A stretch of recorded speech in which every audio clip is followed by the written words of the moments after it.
Right now we'll start up with the backward chaining algorithm. I have named it as BCA. Now, backward chaining, just like that of the forward chaining, it is for drawing the inference from the rule base. It is for drawing the inference from the rule base. You can just see it out here. It remains the same. Like as we have seen in case of forward chaining algorithm, it's for drawing the inference from the rule base. It is somewhat exactly the same like that of the forward chaining. All right. Now, in backward chaining, the inference is goal driven. That means it moves in the reverse direction. We start up with the goal to be reached. From there we move backward towards the initial position or further sub goals, right? Now let's talk about the algorithm. It starts with the desired goal and moves by adding assertions. Assertions means facts. That means it initially begins with the goal and then it keeps on adding with more and more facts and assertions and reaches for the initial states. And the point two of the backward chaining talks about, that is, the system sees the action in the then clause and then matches with the specified goal. That means the system checks for the action. There might be a small mistake out here, forget about it. Now sees the action and then matches it with the specified goal. Earlier what we used to do is we used to check for the if clause. That means if's condition and then the action. Here we are checking for the action, right? Now the goal driven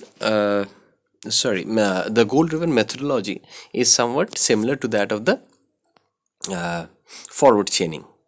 That means the only difference is that in this case the movement is from the conclusion to rules to the data.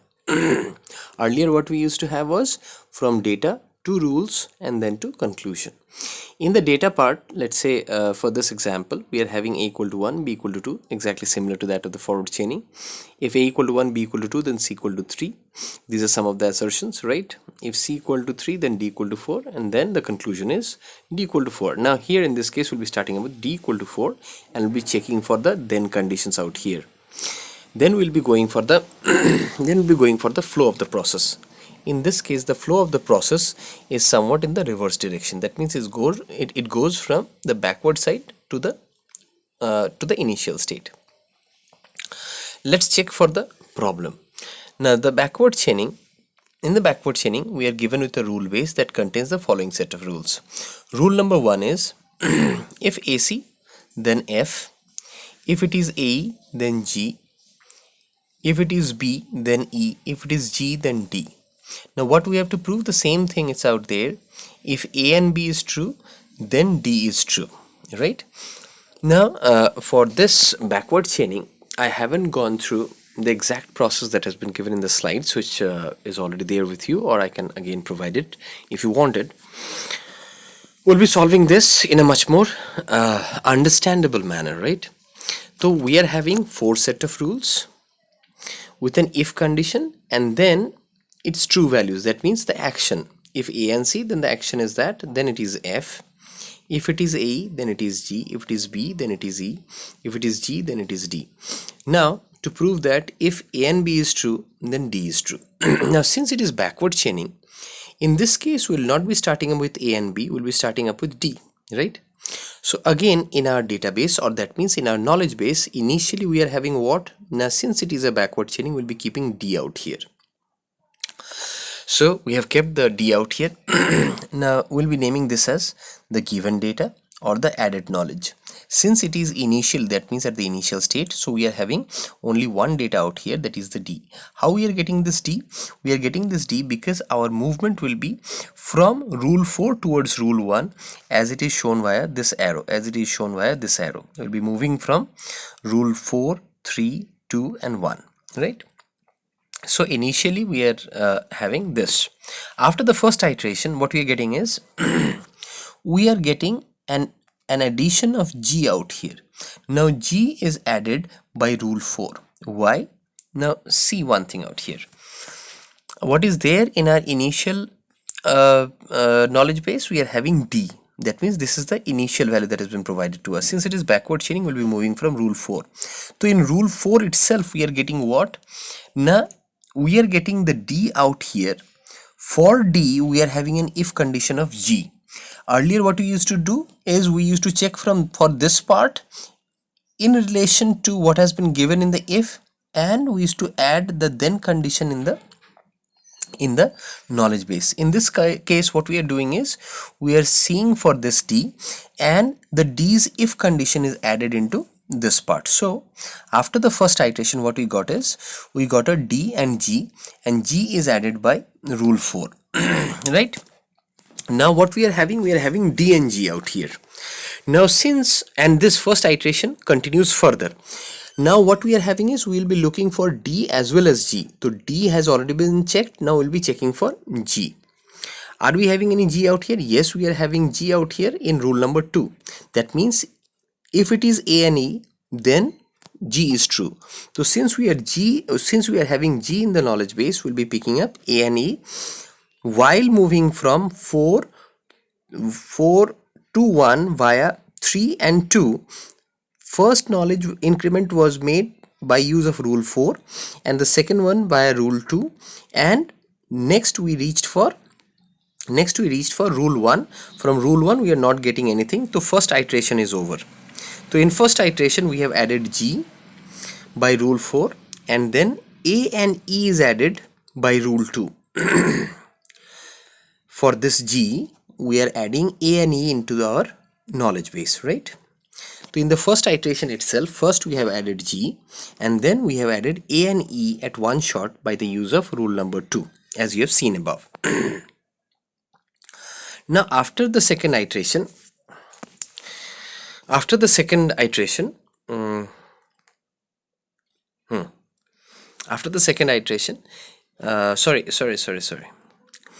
G is added by rule 4, A and E is added by rule 2. Now it is okay. After the second iteration, again B is added by rule 3. Why B is added by rule 3?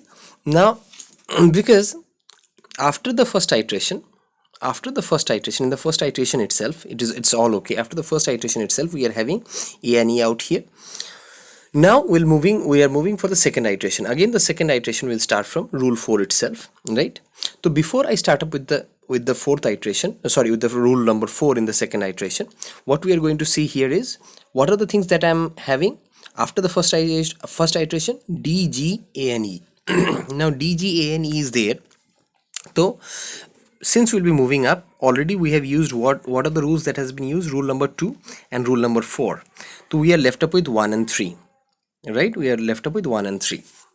Now if you are moving from 4, the next thing that has been left is B. Since we have added E from rule 2 in our first iteration, so then E is here. So what more thing we'll be adding here is B. So by use of rule 3 in the second iteration, we have added B out here. The moment B is here, so we can check in our knowledge base that we are having D, G, A, E and B. So what I was supposed to prove is that I have to start from D here, and I have to add in this knowledge base A and B. So in this process, we have also added a few extra things like G and E. So it doesn't make any difference. Hence we can prove that yes, it is true that if A and B is true, then D is true. This can be proved by using the backward chaining technique, right? So we can sum up the whole story by going through a few more lines.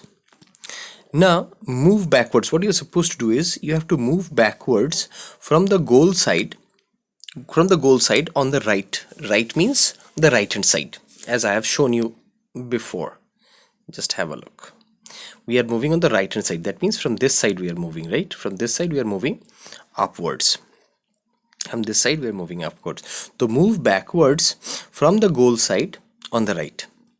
keep adding the new assertions. That means whatever facts you'll be getting from your right hand side that has been mentioned on the left hand side under the if clause, you'll be adding it into your knowledge base.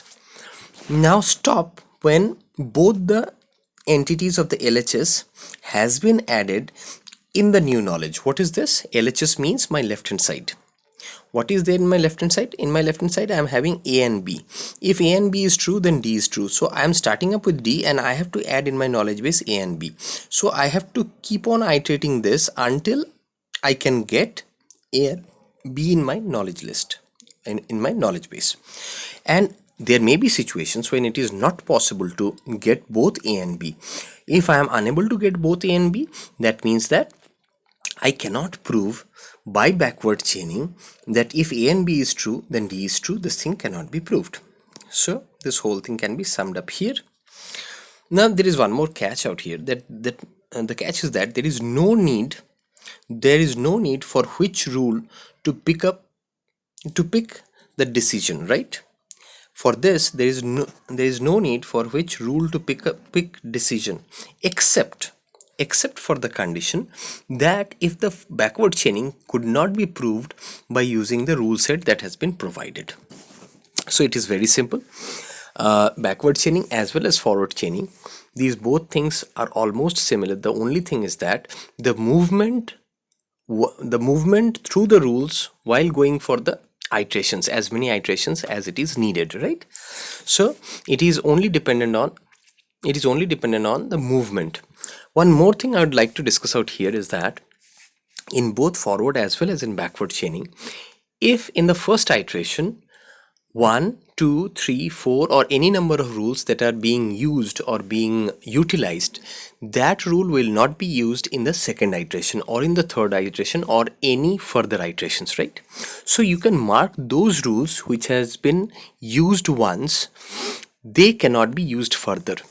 Why this has been done? This has been done because of the fact that as we have gone through the definition of chaining, as we have discussed yesterday, in the definition of chaining, our rule has to be used at max once, right? So that's why while traversing, whether in the forward direction or in the backward direction, in case of forward chaining or in case of backward chaining, the rule will be used exactly once, right?